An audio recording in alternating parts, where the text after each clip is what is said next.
आ जाओ भाई, MKD math classes में स्वागत है। नमस्कार बच्चों। तो आज एक और वीडियो लेकर के हम लोग आए हैं और पिछले वीडियोस में हमने क्या देखा, कुछ थ्योरम्स पढ़ी डिफरेंशिएशन की थ्योरम्स के, किस तरह से डिफरेंशिएशन किया जाता है, ठीक है उसका। और उससे पहले वीडियो में बेसिक पढ़ा था हमने कि बेसिकली डिफरेंशिएशन को हम कैसे करेंगे, कुछ फॉर्मूले भी पढ़े थे हमने। तो आज हम यहाँ पढ़ने जा रहे हैं कंपोजिट फंक्शंस के लिए। ये आपका डेरिवेटिव्स ऑफ कंपोजिट फंक्शन। अब सबसे पहले कंपोजिट फंक्शन आपको पता होना चाहिए, ठीक है। कंपोजिट फंक्शन क्या होते हैं, इसका अलग से वीडियो मैंने बना करके डाला हुआ है। फंक्शन वाले अगर आप प्लेलिस्ट में देखेंगे इसको तो फंक्शन में आपको मिल जाएगा कंपोजिट फंक्शन के नाम से, ठीक है। वाइड ग्रुप में पढ़ना है तो वहाँ पे आप पढ़ लीजिए। मैं यहाँ पे थोड़ा सा बता देता हूँ आपको कि कंपोजिट फंक्शन क्या होते हैं। कंपोजिट फंक्शन बेटा इस तरह से होते हैं, देखिए मान लीजिए f और g कोई दो फंक्शन है, ठीक है। और हम यदि इनको कंबाइन करना चाहें, f और g ऑफ x यदि हम करना चाहें तो this is f of gx। इस तरह से जो फंक्शन हमारे बनते हैं वो आपके कंपोजिट फंक्शंस कहलाते हैं, ठीक है। अब देखिए किस तरह से इनको डिफरेंशिएट किस तरह से करते हैं वो चीज देखिए। मान लिया हमने let f and g are differentiable function. Differentiable होने चाहिए बच्चे, ऐसा नहीं कि डिफरेंशिएबल ना हो फंक्शन को आप, ठीक है। और किस तरह से है, माना h x is equal to f of g x. ये कंपोजिट फंक्शन आपका बन गया ये वाला, ठीक है। अब इसको डिफरेंशिएट करना है बच्चों, डिफरेंशिएट करना है मतलब कि H dash x D d x of H x भी लिख सकते हैं। तो बच्चों कैसे करेंगे, पहले मैं लिख देता हूँ इसका डी डी एक्स ऑफ, या डायरेक्ट आप कर लीजिए इसको, कोई प्रॉब्लम नहीं है। तो this is f dash g x into g dash x. बच्चों बात समझ में आ रही है, ठीक है। ध्यान से देख लीजिए इसको। देखिए f of g of x आपको दिया हुआ है, तो सबसे पहले इसका किया हमने डिफरेंशिएशन, बाकी एज इट इज आ गया पूरा का पूरा, ठीक है। फिर अंदर वाले का किया तो जी डैश एक्स, मतलब ये अंदर वाले का दिखा रहा है कि अंदर वाले का हम यहाँ पे करने वाले हैं। तो ये पूरा का पूरा आपका कंपोजिट फंक्शन इस तरह से वर्क करता है, ठीक है। अगर इसके अंदर भी कुछ और होता ना तो एक बार और इसका कर देता मैं, ठीक है। कुछ एग्जांपल देख करके हम लोग समझते हैं।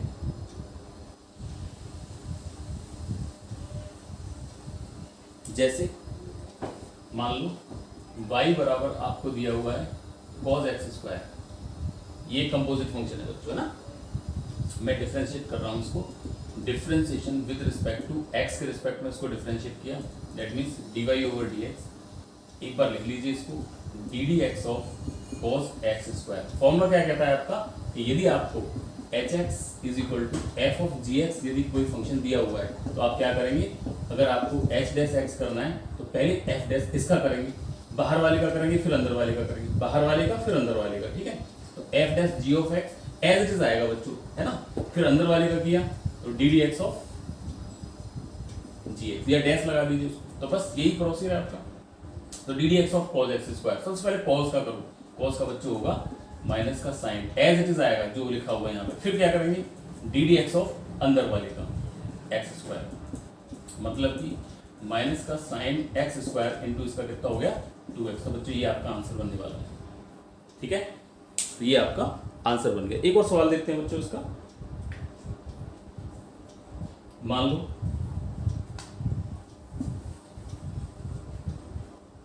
एक सवाल मान लो आपको दिया हुआ है y is equal to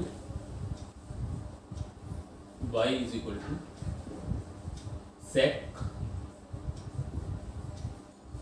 tan under x। ये भी आपका एक कंपोजिट फंक्शन है बच्चों, ठीक है। y is equal to sec tan under x। वही differentiation with respect to x के रिस्पेक्ट में इसको डिफरेंशिएट किया, और जब आप x के रिस्पेक्ट में इसको डिफरेंशिएट करेंगे you get dy over dx is equal to d d x of इसका पूरे का d d x of sec tan under root x, ठीक है। या फिर अब देखो इसका करेंगे, ये आप अच्छी तरह से जानते हो बच्चों, D d x of sec x क्या होता है, d d x of sec x बराबर होता है आपका sec x tan x। मतलब यहाँ जो है वही आपका पूरा का पूरा कंप्लीट होता है। ऐसे इसका करेंगे sec x, this is x, जब आप इस वाले का करो ना तो इस पूरी चीज को एक्स मान करके चलो कि ये हमारा एक्स है, तो देखो एज इट इज आ जाएगा इसका पूरे को डिफरेंशिएट किया तो sec x tan x आया, मतलब कि sec x कितना है आपके पास में tan under x, sec x into tan x, x तो यही है भाई आपका, this is tan under x। ये अभी sec का हुआ बच्चों, ये sec का हुआ आपका, अब इसका करेंगे, ठीक है, that means ddx of tan under x। तो बच्चों देखो ये तो एज इट इज आ गया, ये तो एज इट इज रहेगा। अब इसका ddx किया मैंने, इसका ddx किया, tan x का क्या होता है बच्चों, ddx of tan x is equal to sec square है। इसका कितना हो गया, दिस इज sec स्क्वायर, और x यहाँ पे कितना है अंडर x। बात समझना भाई, देखो पहले sec था, आउटर फंक्शन sec था आपका, इनर फंक्शन ये था आपका, तो पहले हमने इसका कर दिया, फिर इसका किया, तो यहाँ पे ये आपका दिख रहा है। अब यहाँ भी देखिए आप, ये आउटर बन गया, ये इनर बन गया इसका, ठीक है। तो पहले मैंने tan का कर दिया, sec स्क्वायर अंडर x आया, फिर क्या किया ddx ऑफ अंडर x कर दिया। तो बच्चों ये एज इट इज आया, ये एज इट इज आया, ये एज इट इज आया आपका। और बाकी इसका किया तो कितना आया बच्चों 1/2 अंडर x, करना जानते हो आप लोग, कोई प्रॉब्लम नहीं है, ठीक है। अब बस आंसर सिंप्लीफाई करके लिख दीजिए, तो ये तो आएगा आपका sec tan under x into tan under x, और इसका किया था तो ये आया आपका, this is sec square under x, और इसका किया तो ये आया आपका 1/2 अंडर x। ये बच्चों आपका आंसर हो गया। ये दोनों ही सवाल आपके एनसीईआरटी बेस्ड क्वेश्चन है, दोनों सवाल, ठीक है। तो बात समझ में आ गई बच्चों ये, ठीक है। एक सवाल और देखते हैं, देखो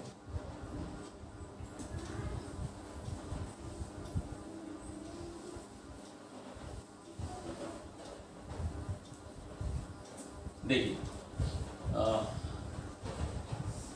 एक सवाल लेते हैं इसमें, और सवाल है आपका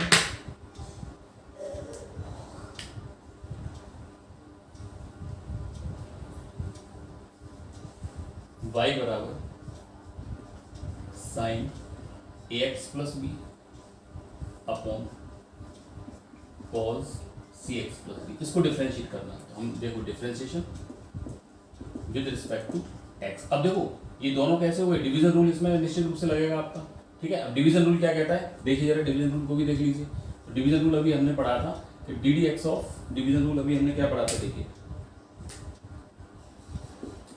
ddx ऑफ f1 और f2 करना हुआ आपको, तो क्या करते हैं f2 ऐसे, this is f1 dash minus f1 ऐसे f2 डैश अपॉन f2 का होल स्क्वायर, बस ये लगा दीजिए, इसमें आपका बन जाएगा सवाल। देखिए तो y का तो dy/dx हो गया।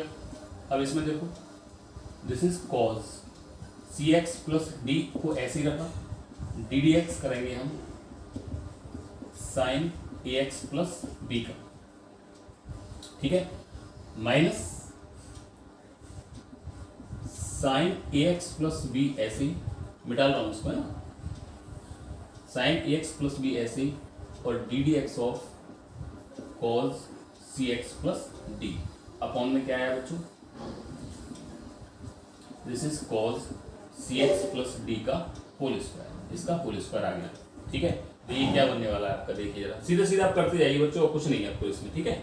अब देखो this is cos cx plus d as it is, इसका तो कुछ हो ही नहीं रहा, इसका किया, ध्यान से देखें बच्चों, this is cos ax plus b, outer का हो गया। अब इनर का करेंगे, इसका करेंगे, इसका करेंगे, तो देखो पूरे का b का तो 0 हो जाएगा, यहाँ पे ax का कितना आ गया a into A minus sine ax plus B as it is, इसका किया तो देखो बच्चों कितना आया, this is minus sine cx plus D into C, ठीक है, ये आ गया आपका। और अपॉन में क्या जा रहा है आपका, अपॉन में है आपका cos cx प्लस डी का होल स्क्वायर। तो यहां से देखिए a है आपका, a को आगे लिख लिया, a cos cx plus D into cos ax plus b, इसके नीचे इसको अलग कर दिया, तो ये आ गया आपका cos square cx plus D, ठीक है। अब ऐसे ही माइनस लगा करके इसके नीचे अलग कर दिया, अब देखो माइनस से माइनस ये प्लस हो गया यहाँ पे, और ये आपका sine ax plus B into C और है, सी को आगे लिख लिया मैंने, into sine C x plus D. इसके नीचे भी अपॉन कितना आ गया, this is cos square C x plus D. ठीक है भाई, कुछ कटा, एक कट गया इससे, ठीक है। यहां कुछ कटा, यहां कुछ नहीं कट रहा, ठीक है। तो देखो यहां कितना बचता है आपके पास में, this is a cos a x plus B. इसको ऊपर ले आओ, एक कॉस बचा, इसको ऊपर ले आओ तो सेक बन जाएगा ये। तो this is sec c x plus b, ठीक है। प्लस ये कितना आया, this is c sine a x plus B into sine. अब देखो इसमें दो तरीके से आप इसको यूज कर सकते हैं। अब मैंने क्या किया, इसमें एक साइन दे रहा, इस कॉस को मैंने दो तरीके से लिख लिया। इस एक sign sign C x plus D angle बराबर है, सी एक्स प्लस डी एंगल बराबर है कॉस का, तो साइन अपॉन कॉस कितना हो गया, एक तो बन गया ये टेन सी एक्स प्लस डी, लेकिन एक कॉस अभी भी नीचे बचा इसका, उसको ऊपर ले गया मैं, ऊपर ले गया तो कितना बन गया, this is sec c x plus d, this is the answer. ये आपका आंसर हो गया, ठीक है। तो इसमें बच्चों देखो डिफरेंशिएशन भी आपने किया, ठीक है, और रूल भी आपने लगाया। कौन सा रूल लगाया इसमें, डिवीजन रूल, डिवीजन रूल भी आपने लगा दिया इसमें, और फिर आपने इसको सॉल्व किया तो इतना आंसर बन करके आपका आ गया, ठीक है। स्क्रीनशॉट ले लीजिए इसका, मैं डाल रहा हूं मैं।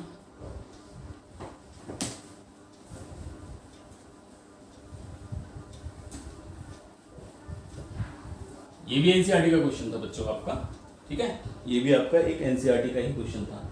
एक और सवाल देखते हैं बच्चों, y बराबर दिया हुआ है इसमें, एक क्वेश्चन दिया हुआ है इसमें, y इज इक्वल टू दिया हुआ है इसमें cos x cube into sine square x to the power 5, cos x cube into sine square x to the power 5, ठीक है बच्चों, ये दिया हुआ है आपको सवाल। अब इसको करना है। अब देखो यहाँ पे दो फंक्शन आपके वर्क कर रहे हैं, ये फंक्शन वर्क कर रहा है और कंपोजिट भी है ये फंक्शन कैसे दोनों कंपोजिट भी है। देखो ये भी कंपोजिट फंक्शन है, ये भी कंपोजिट फंक्शन है, और दूसरी बात दो फंक्शंस का प्रोडक्ट भी हो रहा है। देखो प्रोडक्ट हो रहा है, एक फंक्शन ये और एक फंक्शन ये, ठीक है। तो देखो किस तरह से, ये तो आपका f1 और ये आपका f2, और जब f1 इंटू f2 दिया हो तो कैसे करते हैं, d d x of f1 into f2 is equal to, कैसे करते हैं बच्चों, f1 का कर दिया पहले इंटू f2 को ऐसे ही रखा, प्लस f2 का कर दिया, f1 को ऐसे ही रखा, ठीक है। आप जैसे चाहें वैसे बना सकते हैं इसको। तो देखें जरा, वही differentiation with respect to x किया इसका, तो this is dy over dx is equal to f1, पहले इसका करना चाह रहे हैं, इसका करो तो f2 को ऐसे ही रखो, तो मैंने यहाँ पे f2 को ऐसे ही रखा, साइन स्क्वायर, आपकी मर्जी भाई, आप इसको भी पहले कर सकते हैं, कोई प्रॉब्लम नहीं है, इंटू डी डी एक्स किसका कर दिया, this is cos x cube का, प्लस कॉस एक्स क्यूब को ऐसे ही रखा, डी डी एक्स किसका कर दिया, this is sine square x to the power 5 का, एक्स टू द पावर 5 का, बस ये रूल तो हो गया। अब देखिए जरा, करते जाइए अब, बस इस पे तो कोई फर्क नहीं पड़ रहा, this is sine square x to the power 5 ऐसे ही।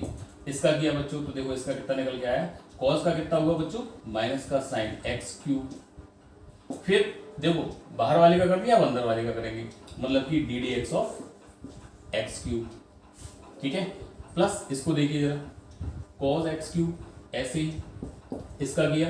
अब देखो इसमें देखो, पहले पावर है इसमें, है ना, पहले पावर का करेंगे, फिर साइन का करेंगे और फिर इसका करेंगे, पहले पावर का करेंगे, फिर साइन का करेंगे और फिर इसका करेंगे। तो पावर का किया, देखो पावर का कितना आया, दिस इज 2 साइन एक्स की पावर 5, क्योंकि देखो जब साइन स्क्वायर एक्स का आप करेंगे, इसका डी डी एक्स आपको करना है, तो इसका कितना आएगा, दिस इज 2 साइन एक्स, और फिर एक्स का 1 हो जाता है, तो इसलिए बार बार लिखते नहीं है इसको। तो यहाँ से ये आया, पहले पावर का कर दिया आपने बच्चों, है ना। अब क्या करना है, अब मुझे करना है d d x of sine x to the power 5 का, पावर का हो चुका आपका, पावर का हो चुका है, अब मुझे साइन का करना है, साइन ये लिख दिया, sine x to the power 5, ठीक है। थोड़ा सा सॉल्व कर लेते हैं इसको बच्चों। तो देखो ये आया आपका, this is sine square x to the power 5, minus है तो माइनस को बाहर ले लीजिए आप, और यहाँ से कितना आया आपका, this is sign x cube into इसका कितना हुआ, दिस इज 3x स्क्वायर, ठीक है। अब इसका देखिए, plus cos x cube into 2 sin x to the power 5 into, अब इसका है ना, अब देखो फिर दोबारा से देखो, फिर दोबारा से ये आपका आउटर बन गया, ये इनर बन गया आपका। तो आउटर का किया तो कितना आया बच्चों, this is cos x to the power 5 और फिर डी डी एक्स में करूंगा x टू द पावर 5 का। ठीक है, तो बच्चों देखो क्या निकल के आता है, दिस इज माइनस का sine square x to the power 5 into sine x cube into 3x square plus ये हो गया आपके पास में, this is cos x cube into 2 sine x to the power 5 into, देखो 5x 4 हो गया, नहीं हो गया इसका, this is 5x to the power 4 और this is cos x to the power 5। ठीक है, बस सेट करके लिख दीजिए। तो 5 2 जा 10, पहले यहाँ लिख देता हूँ पॉजिटिव वाले को, दिस इज 10, 5 2 जा 10 x to the power 4, x to the power 4 और क्या आया cos x cube into sine x to the power 5 into cos x to the power 5, ये सारे हो गए आपके। ठीक है, अब बाकी का ये बचा आपका, दिस इज माइनस का sine square x to the power 5 into sine x cube into 3x square, this is the answer. ये आपका आंसर हो गया। ठीक है, तो ये हमने टर्म्स, जो भी टर्म्स दिए होते उन टर्म्स के हिसाब से हमने इसको बना दिया। अब इसमें कौन सा रूल लगा बच्चों, देखो कंपोजिट फंक्शन भी वर्क कर रहा है आपका और प्रोडक्ट रूल भी वर्क कर रहा है आपका इसमें। ठीक है, दोनों ही आपके फंक्शन वर्क कर रहे हैं। तो कंपोजिट जो फंक्शन था उसका सीधा सीधा सा मतलब ये होता है कि पहले बाहर वाले का करो और फिर अंदर वाले का, उसकी भी अंदर यदि कुछ दिया हुआ है तो फिर उसका करो, छोड़ना कुछ नहीं है इसमें, करना सभी का है। डिफरेंशिएशन का यही रूल होता है कि बस शुरू से आप चलते चलो, आउटर से आप स्टार्ट करो, आउटर के बाद में फिर इनर, फिर इनर, फिर इनर, फिर इनर, ऐसे करके चलते हुए चले जाओ, आप डिफरेंशिएशन पक्का कर दोगे। हालांकि इस सवाल को यदि आप करना चाहो तो 1-2 लाइन में भी कंप्लीट कर सकते हो। अभी ये मैंने इतना क्यों करके दिखाया कि यहाँ पे मैंने आपको समझाया कि किस तरह से हम लोग डिफरेंशिएशन करेंगे। ठीक है, लेकिन अगर आप चाहें, जब ये आपका क्लियर हो जाएगा दिमाग में आपके में ये बन गया कि हाँ हमको क्या क्या करना है, मतलब प्रोसेस यदि आपके समझ में आ गया, तो फिर आप इसको 1 लाइन में 2 लाइन में आंसर निकाल सकते हैं, इसका कोई प्रॉब्लम आपको नहीं बनेगी उसमें। ठीक है, तो ये आपका कंपोजिट फंक्शन का एक और अच्छा क्वेश्चन है ये। इस तरह से आपका ये भी एनसीईआरटी बेस्ड क्वेश्चन है, आपका एनसीईआरटी में दिया हुआ है, एनसीईआरटी का क्वेश्चन है आपका। ठीक है, चलिए तो एक और क्वेश्चन चलो नेक्स्ट वीडियो में हम लोग बताएंगे। ठीक है, बढ़िया क्वेश्चन हैं, कुछ 1-2 क्वेश्चन और रह गए, बढ़िया क्वेश्चन है। और नेक्स्ट वीडियो में हम लोग आगे पढ़ने वाले हैं बच्चों इम्प्लिसिट फंक्शन और एक्सप्लिसिट फंक्शन क्या होते हैं, इनके बारे में हम लोग जानकारी लेंगे। तो वीडियो आप जरूर देखिए, कैसा है कैसा नहीं है। ठीक है, और बताया भी करो कुछ क्या लगा आपको, अगर अच्छा लगा हो तो और बच्चों को भी आप बताया करो कि हाँ सही पढ़ाई हो रही है और कुछ सीख रहे हो। अगर वास्तव में आप कुछ सीख रहे हो तो बच्चों दूसरों को भी बताओ, ठीक है, जिससे वो भी सीख सकें इसको। धन्यवाद बच्चों, नमस्कार।